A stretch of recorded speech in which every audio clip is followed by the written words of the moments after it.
Assalamualaikum warahmatullahi wabarakatuh.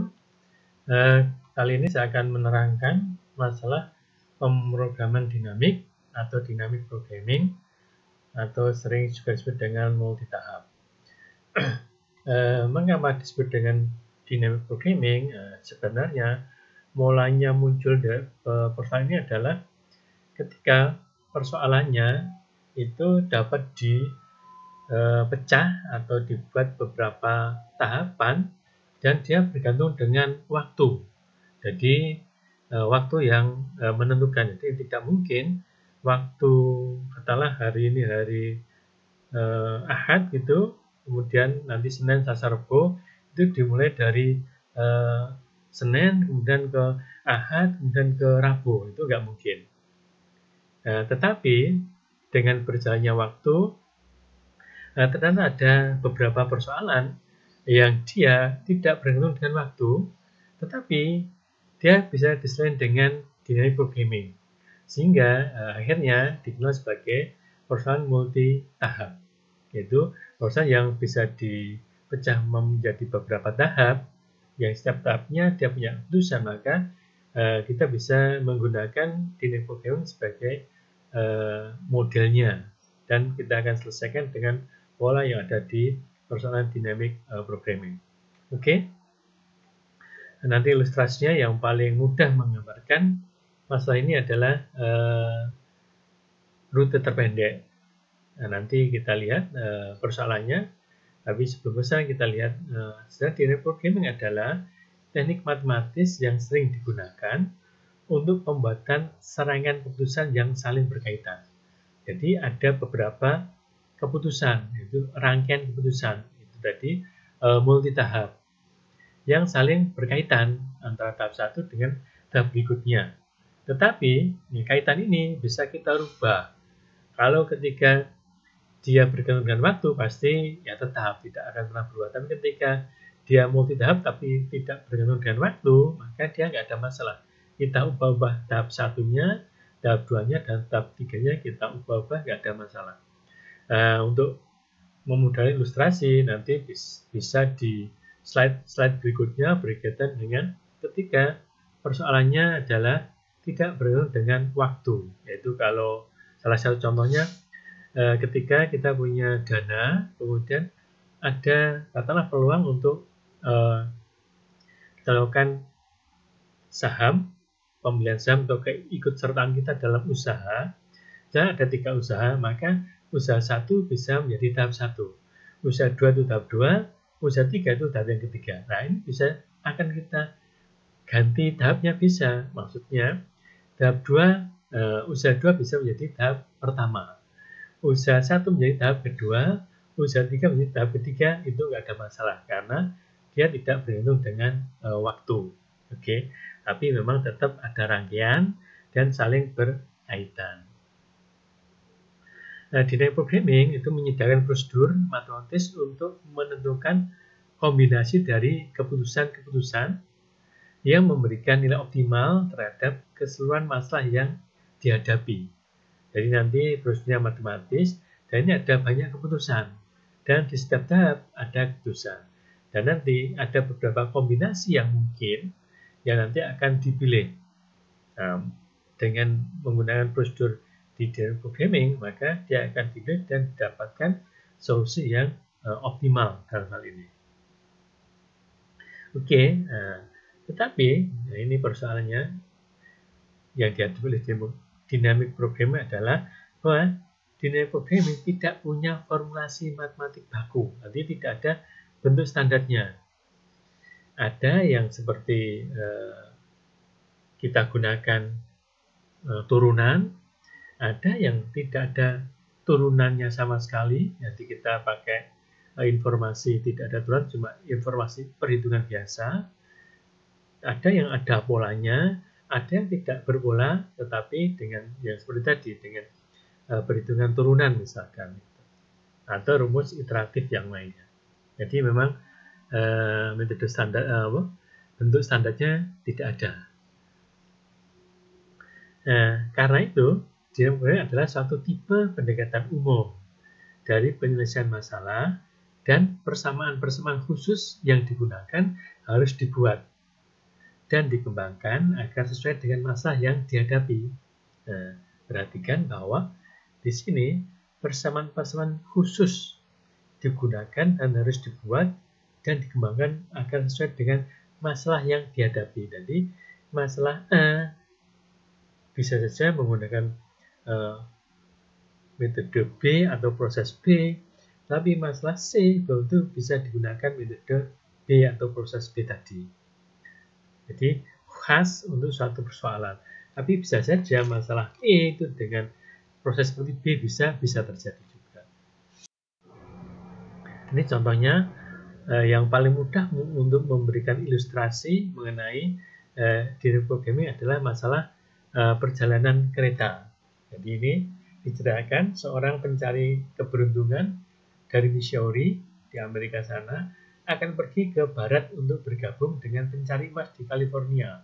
Ini ilustrasinya di abad ke-19, di mana waktu itu masih persoalan masalah perampok ini ya. Jadi waktu zaman banyak koboi di sana itu ya. Petualang itu harus menempuh perjalanan yang menggunakan stagecoach. Stagecoach itu kereta kuda melalui negara sepi penduduk yang masih terdapat bahaya serangan oleh para perampok. Jadi di Amerika waktu itu masih belum teratur, nanti masih banyak perampokan, mungkin oleh koboi-koboi yang tidak yang jahat lah, seperti itu. Ada juga serangan yang dilakukan oleh Indian, itu penduduk asli di sana. Jadi ini menggambarkan situasi yang tidak teratur di sana. Walaupun tempat awal dan tujuan adalah tetap, dia memiliki banyak pilihan tentang state. State adalah daerah yang kemudian menjadi negara bagian. Dalam hal ini, state adalah kejadian. Yang mana yang harus dia tempuh. Jadi, state mana atau daerah atau negara bagian mana yang harus dia tempuh, sehingga rute yang mungkin ditempuh, dan dia adalah yang paling minimal, yang paling kecil dalam hal ini, kecil dalam hal biaya asuransinya, karena ini berkaitan dengan asuransi. Kalau berkaitan dengan jarak, belum tentu jarak yang pendek itu asuransinya adalah lebih murah, belum tentu. Kita lihat gambarannya seperti berikut. Jadi digambarkan sebagai jaringan dengan stage itu adalah node atau lingkaran-lingkaran atau titik-titik yang di dalam ada huruf A, B, C, dan seterusnya. Dengan A menyatakan titik awal, itu adalah Missouri, dan J menyatakan titik akhir, yaitu daerah California, dari A ke J. Maka di situ ada 2, 4, 3, itu adalah biaya polisnya. Semakin murah, semakin dia aman gitu ya. Oke. Kita lihat di situ. Dari A itu menuju B, C, dan D saja. Nggak mungkin A menuju E. Nggak mungkin A menuju H gitu ya. Jadi A menuju B, C, D adalah tahap yang pertama. Dan B, C, D menuju E, F, G adalah tahap yang kedua. E, F, G menuju H, I adalah tahap yang ketiga. HI menuju J adalah tahap yang keempat. Jadi nggak mungkin dalam hal ini dari A itu menuju G langsung nggak mungkin. Ya. Dan E kembali ke B juga nggak mungkin. Maka ini bergantung dengan waktu. Jadi kalau perjalanan sudah sampai ke B, C atau D, maka dia akan ke E, F atau G, nggak mungkin ke H.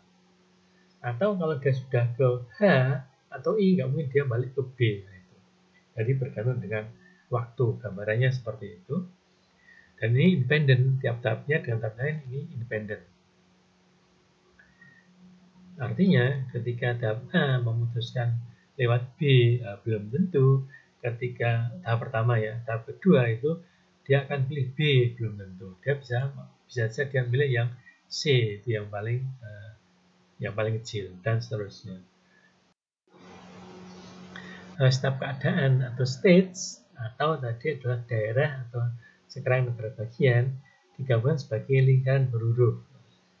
Dengan demikian ada 4 tahap atau stage ya, yang diperlukan untuk berjalan dari titik pemberangkatan di keadaan A, Missouri, ke tempat tujuan di keadaan J, California. Orang tersebut sangat memperhatikan keamanan dirinya. Dia menentukan rute yang paling aman berdasar pada murahnya biaya polis asuransi yang ditawarkan kepada setiap penumpang kereta. Karena daerahnya tidak aman, nah, maka dulu ini gambaran dulu itu sudah ada asuransi jiwa. Nah, jadi semakin dia tidak aman, semakin ada risiko terjadinya kecelakaan, maka polisnya akan besar.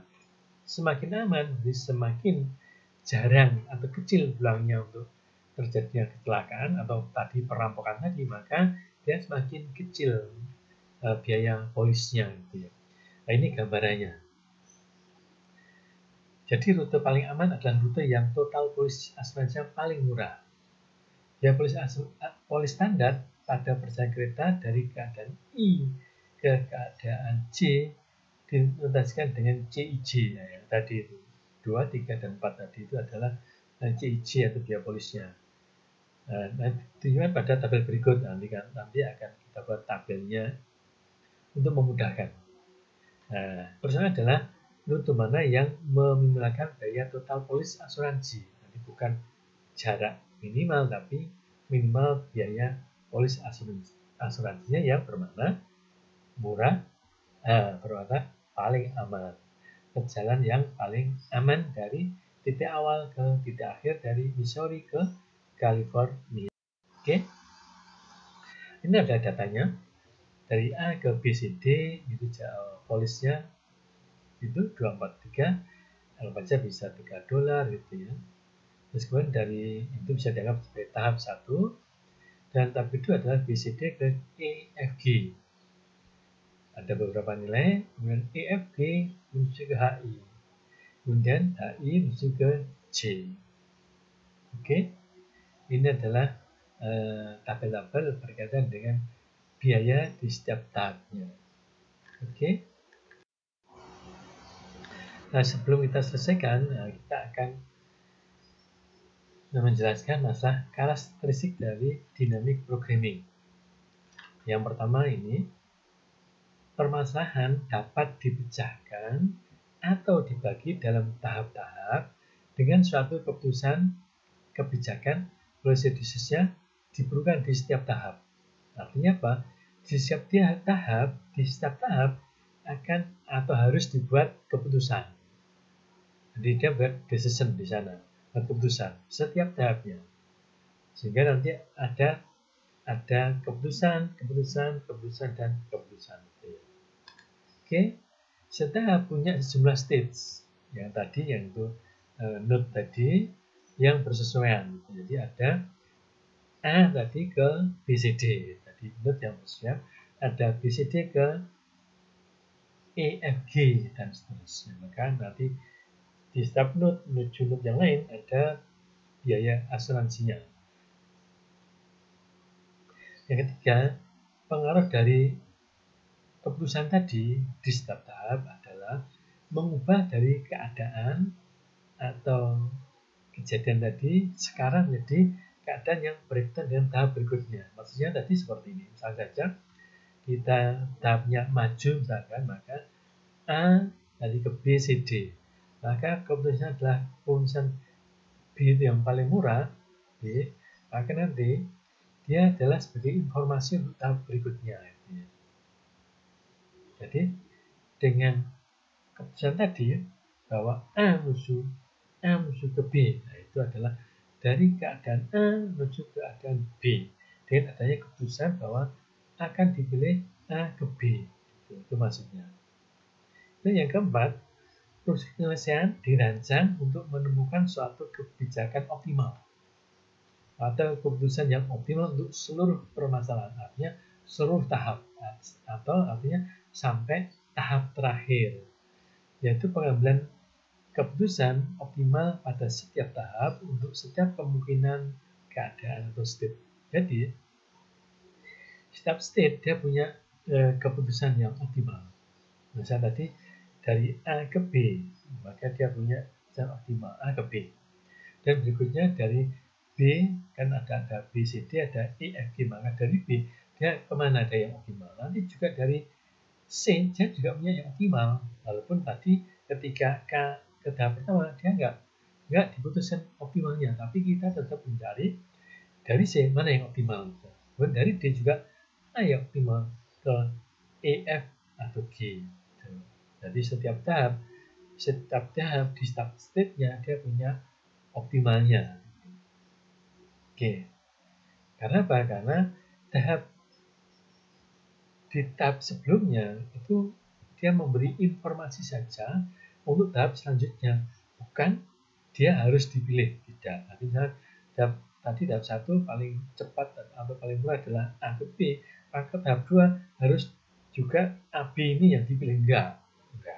Jadi bisa memilih dari A ke C, bisa terjadi seperti itu. Oke. Karena ya tadi setiap stage dia punya keputusan yang optimal.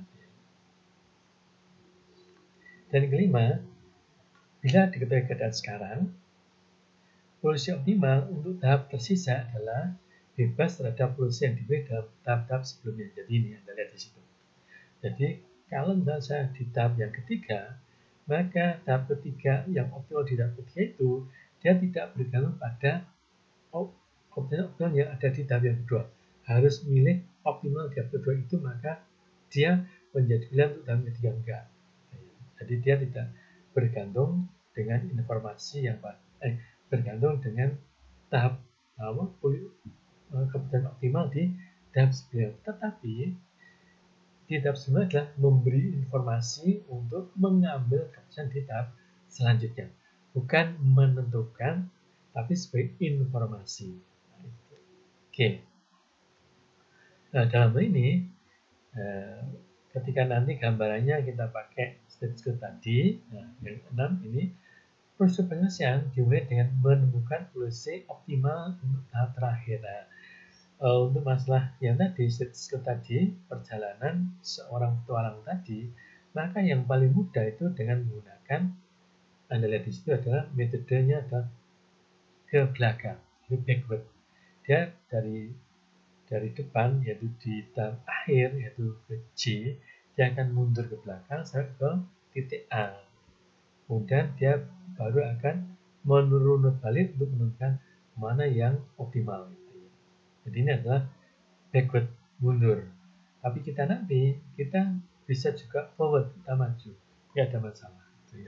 Tapi memang ketika kita menyelesaikan di programming yang bergantung waktu, itu paling mudah itu dengan menentukannya dengan cara mundur tahapannya atau backward. Nah, karena itu Anda lihat yang ketujuh, hubungan rekursif digunakan untuk menunjukkan polusi optimal atau keputusan optimal pada tahap N bila diketahui polusi optimal pada tahap N plus 1. Jadi tahap 5 diketahui, maka akan menjadi informasi untuk keputusan di tahap yang keempat, karena kita pakai backward atau mundur. Bila digunakan hubungan rekursif, nah ini bila digunakan hubungan rekursif, prosedur penyelesaian bergerak mundur tahap demi tahap setiap kali menemukan polusi optimal untuk tahap tersebut sampai ditemukan polusi optimal jika dimulai dari tahap awal. Jadi nanti dari tahap, karena tadi dari tahap kelima atau tadi tahap keempat, tahap ketiga, tahap kedua, tahap ke-1. Kalau sudah tahap ke-1, maka kita sudah punya solusi yang optimal dari tahap 1 sampai ke tahap keempat. Jadi kita punya solusinya. Yaitu karena kita sudah di tahap yang awal. Oke. Berikutnya notasi yang digunakan. Dalam ini kita ambil notasi dari Euler dan Lieberman yang mungkin lebih mudah dipahami. Oke, N besar adalah banyaknya tahap atau stage, ya, stage itu ya. Kemudian N kecil adalah label untuk tahap sekarang. 1, 2 sampai N besar sampai sama dengan N besar.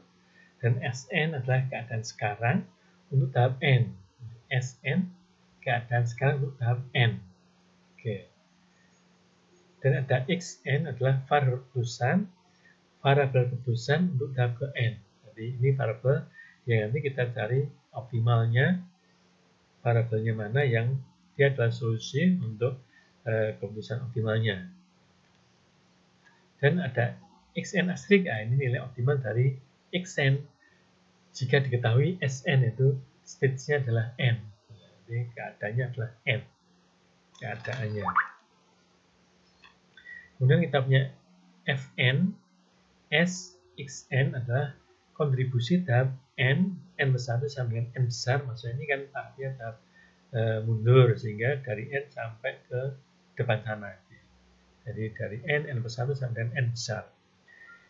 Kepada fungsi tujuan, bila sistem dimulai dari keadaan Sn.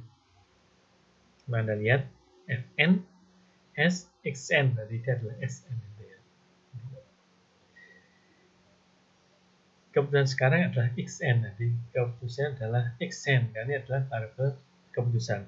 Xn nanti dapat fungsi tujuannya adalah Fn. Jadi keputusan optimal adalah Xn. Dan keputusan optimal dibuat sesudahnya. Sesudahnya berarti yang sudah, gitu kan? Oke. Dan Fn asterisk S berarti adalah fungsi tujuan yang optimal ketika kita pilih variabel desain yang optimal tadi. Nah, kita lihat ini penyelesaian masalah perjalanan kereta atau stage code tadi ya.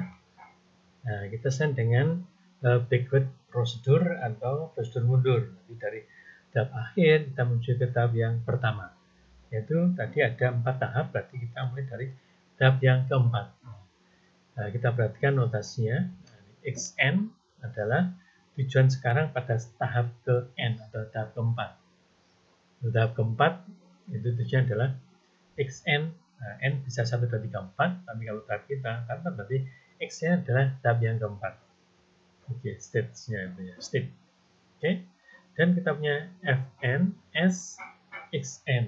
Ini total biaya seluruh untuk tahap berikutnya. Jika dianggap berada pada keadaan S, tadi keadaannya S, dan memilih Xn sebagai tujuan sekarang. Xn dalam hal ini itu kita punya tadi adalah J, gitu kan? Kalau Anda lihat nanti berikutnya ya. Jadi ini dia totalnya. Anda lihat di situ.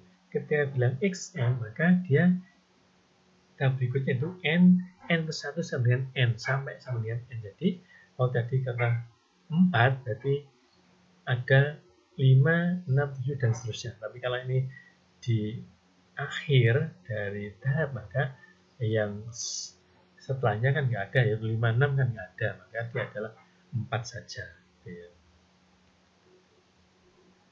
Nah, nanti Fn asterisk S adalah nilai-nilai dari seluruh Fn ketika state-nya S menuju ke state Xn, yaitu X4. Maka kan dia banyak nilai, maka dicari yang minimal, maka kita punya Fn asterisk S. Atau Fn asterisk adalah Fn di mana Xn-nya adalah asterisk, atau di mana Xn-nya adalah yang akan mengoptimalkan Fn, yaitu Xn asterisk. Dengan Fns, Xn ini adalah biaya sekarang, di tahap itu berapa, terus biaya yang tahap setelahnya, atau di tahap 3, misalnya tahap 4, ya 4 saja. Karena setelahnya nggak ada lagi tahap.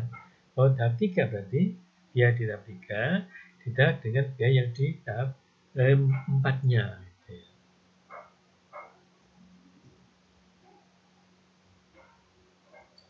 Dari kalau seperti ini berarti Anda lihat C, S, X, N itu berarti biaya sekarang, yaitu dari S ke Xn. Tergantung ini N-nya yang mana, Xn-nya yang mana.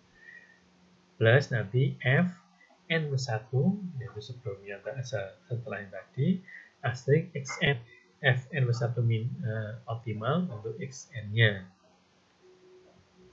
Di tahap keempat Anda lihat di situ bahwa S-nya adalah H dan I. state-nya, keadaannya adalah H dan I. Dan X4 adalah J saja, ada J saja. Maka S itu menuju ke C, itu F4 asteriknya untuk state S adalah 3. Jadi state H menuju ke C adalah 3 karena memang cuma 1. Kemudian I, state I adalah 4. Jadi cuma ini saja di tahap awal. Tahap awal perhitungan adalah sederhana. Karena dia cuma dari titik H ke J saja, titik I ke J saja juga. Ini 3 dan 4 ini optimal untuk S. H itu 3, S, I itu 4. Oke.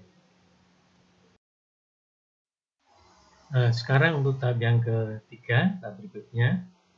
Ini adalah tabelnya. Jadi S-nya, state-nya adalah EFG, keadaannya. Kemudian X3-nya adalah H dan I. Jadi tahap 3 tadi adalah EFG ke H dan I. Oke, jadi S-nya ada 3, EFG, dan X3 ada H dan I. Oke, kemudian yang di atasnya H dan I itu adalah E3, S, X3. Maksudnya adalah fungsi tujuan untuk state-nya S dengan pilihan adalah X3. Misal saja, Anda lihat di sana, S-nya adalah E. Maka kita punya F3E, kemudian X3 adalah H. Maka di bawahnya bernilai 4. Oke. Maka nanti kalau di gambar tadi Anda lihat, nanti akan didapatkan bahwa E ke H itu nilai dari biayanya untuk asuransinya adalah 1. Karena tadi di tahap sebelumnya kita punya informasi bahwa dari H ke I adalah H ke J adalah 3, maka E ke J adalah 4. Loh, kok bisa? Anda lihat di sebelah rumus rekursif di sebelah kanan atas, yaitu F3 S, X3 adalah, kalau F3-nya fungsi tadi dengan S-nya adalah E. Oke, E, kemudian X3 adalah H. Oke, maka CS X3 maknanya adalah biaya asuransinya tadi adalah S itu E dan H-nya adalah S3. Jadi C E H. Oke, dia adalah 1. Bisa dilihat di gambar atau di informasi. Kemudian dari tabel sebelumnya di tab yang keempat adalah H menuju ke J adalah 3, itu F4 asterik X3. X3 dalamnya adalah H, maka kita punya C E H adalah 1, F4 asterik H adalah 3, maka kita punya 4, maka nilainya di situ di tabel adalah 4. Oke. Kemudian berikutnya yang F3 kita S-nya E dan X-nya adalah I. Oke. I. Nah, I kalau kita pilih I sebagai X3, maka Anda lihat F3-nya di kanan pojok kanan atas, maka kita punya X3, S-nya adalah tetap E, dan X-nya adalah I. Oke, maka kita punya C, itu biaya polis asuransinya adalah E, dan C, E, I, itu kita punya, kalau dilihat di tabel, C, E, I, C itu biayanya, E, I-nya adalah 4. Oke, dan F4 asterik I, nah, S4 I itu dari I ke J tadi adalah 4. Oke, jadi C, E, I-nya 4, F4 asterik I-nya juga 4, maka kita punya dia 8. Sehingga F3, E, I adalah 8. Lihat di tabel. Oke, kemudian berikutnya F3 asterik S. Nah, jadi dari state S, E itu kita punya dua nilai untuk ke J, itu lewat H atau lewat I. Kalau lihat H itu 4, kalau lihat I itu 8. Maka kita cari polis yang minimal dari E ke J, maka adalah 4. Nah, kalau kita pilih F3 Asterisk S tadi E tadi 4, maka X3 asteriknya yaitu pilihannya adalah X3 Anda harus pilih H. Jadi X3 asteriknya adalah H. Jadi bukan lewat I tapi lewat H. Oke. Nah, di situ ini adalah E-nya dia akan lewat H. Oke. Dan ketika state S, nah, dengan cara yang sama tadi, bahwa Anda punya informasi bahwa H ke J berapa? H ke J ada 3. F ke H adalah 6, maka kita punya 9. Jadi F3S-nya adalah F, kemudian X3 adalah H, maka kita lihat di rumus rekursi di kanan atas, maka F3 FH adalah C, FH, F, C, FH adalah cos polisi asumsinya dari F ke H. Jadi F ke H kita punya informasi 6 plus F4 asterik dari X3 adalah H. Kita punya informasi adalah 3. Maka 6 pastinya sama dengan 9. Dengan juga untuk yang I-nya tadi, FI, kita punya FI adalah 3. Oke, F-nya 3, dan IJ adalah 4. Jadi C, F, I itu 3, sementara F 4 asterik I adalah 4, sehingga kita punya 7. Nah, dari pilihan F ke H itu F kecil lewat H itu 9, F ke I, F kecil lewat I itu 7, maka kita pilih yang terkecil adalah 7. Di F3 asteriknya untuk F adalah 7, sehingga kita pilih X asterik, X3 asterik yaitu I. Nah, dan untuk yang G lewat H dia dapat 6, lewat I dapat 7, maka kita pilih adalah 6. Itu lewat H. Jadi setiap step dia punya pilihan, yaitu E ke H, F ke I, G ke H juga. Ini tahap yang ketiga. Berikutnya tahap yang kedua. Tahap yang kedua analog dengan yang ketiga, yaitu Anda lihat BE. Maksud BE sebelah itu maksudnya adalah dari B ke J itu lewat E. Nah, Anda lihat di situ ya. Kita mulai dulu dari B. S-nya adalah B. Oke.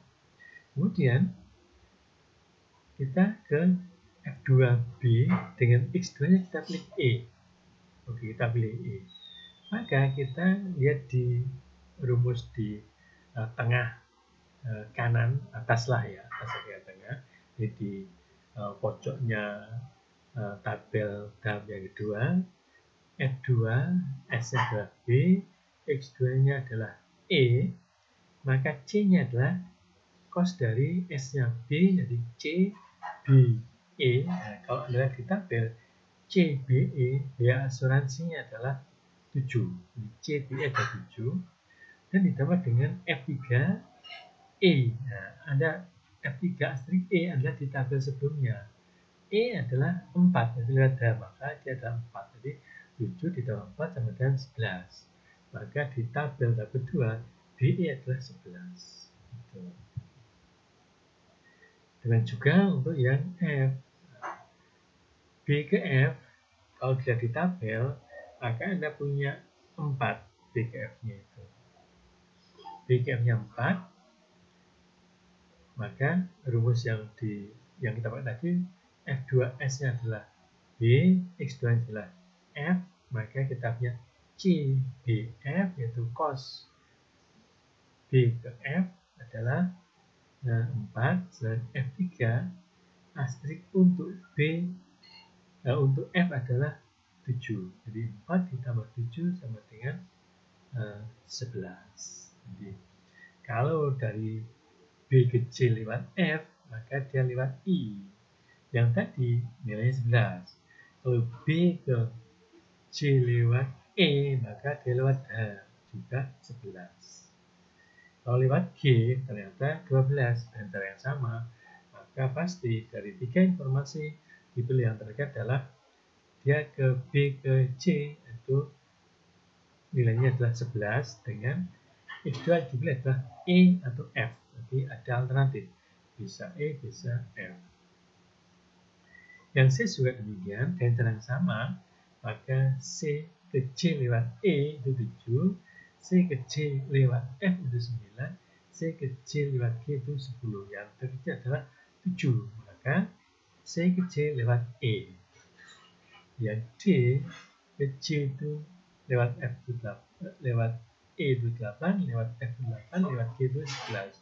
Maka kita pilih yang terkecil adalah 8. Maka X2 nya yang terpilih adalah ketika D lewat E adalah F menuju ke G.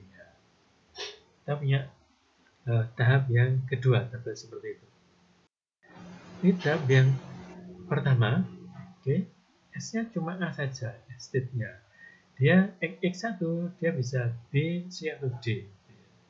Jadi A akan menuju B, C, atau D. Oke. A untuk menuju ke G, titik akhir dari Missouri ke California, itu A ke B, kita punya informasi A ke B adalah 2. Dari sebelumnya kita punya B ke J adalah 11.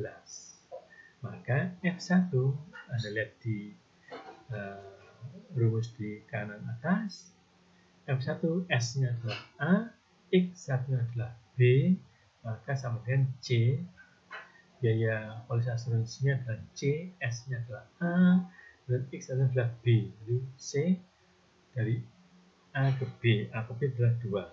Oke. Kemudian F B. Nah, yang di tabel sebelumnya kita punya B-nya yang minimal adalah 11. Sehingga kita punya 2 ditambah 11 adalah 13. Oke. Kemudian kalau A ke C lewat C, nah, dengan sama, yaitu AC kita punya 4, oke, AC-nya 4, sementara dari C ke C itu 7, maka kita punya 11. Kalau dari A ke C lewat D, C dari A ke D adalah 3, sementara dari D ke C adalah 8, maka kita punya 11 juga. Sehingga F1 asli adalah 11. Dengan pilihannya X1 asli adalah bisa C, bisa D. Nah, dari sini sebenarnya kita bisa membuat keputusan bahwa cost terkecil adalah $11. Bisa dari A ke C, bisa juga dari A ke D. Oke. Nah, di biaya total polis asuransi adalah 11 satuan uang, dan rute yang diambil dapat diperoleh melalui penelusuran kembali. Jadi kita akan menelusuri nilai-nilai tadi dari belakang ke depan. Kita lihat dari A ke C, maka di sini yang minimal adalah 11. Nah, 11 itu dipilih dari A ke C atau ke D, maka rute pertama adalah AC atau AD. Oke. Kemudian kita lihat dari D, kalau Anda di tabel di atasnya, nanti tabel yang kedua, maka untuk dapat nilai yang optimal di situ, maka C adalah ke E. Sedangkan D ada 2 alternatif, yaitu E atau F. Di C-nya ke E saja, D-nya ke E atau ke F. Dilihat di tabel yang kedua. Dan di tabel yang kemudian kita punya E dan F tadi, ya. Lihat di baris kedua dari bawah bagian kiri, maka E itu akan ke H untuk menuju ke F, sedangkan F akan ke C itu lewat I. Oke. Kemudian kalau H dia ke C, kalau F dia ke C juga. Sehingga kita punya rutenya adalah A ke C, ke I, ke H, ke C, atau A ke D, ke I, ke H, ke C, atau A ke D, ke F, ke I, ke C. Semuanya polisnya adalah 11 satuan mata uang, dengan rutenya adalah 3 itu. Boleh dipilih bebas kombinasinya, tapi tetap sama hasilnya, yaitu 11.